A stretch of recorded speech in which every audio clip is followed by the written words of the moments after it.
Welcome to Sweet Life Beat Life. We hope this video helps. You start by isolating the system. Disconnect the battery and drain coolant and oil to avoid spills.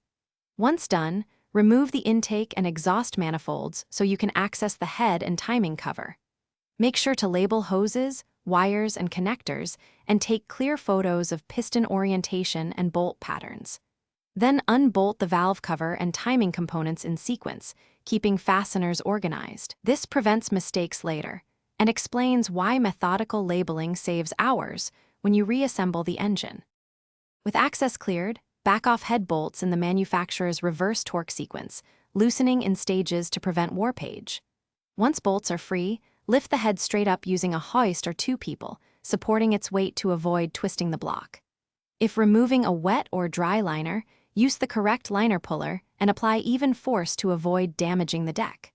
After extraction, inspect mating surfaces and the liner for wear or corrosion. This explains why careful removal protects sealing surfaces and eases replacement.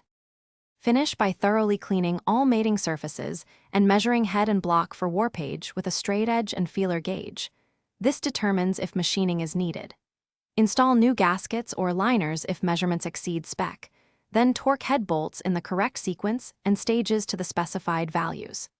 If you encounter leaks or misfires after reassembly, immediately recheck bolt torque, gasket seating, and sensor wiring. A common issue is a missed hose or loose connector that undermines compression or coolant circulation.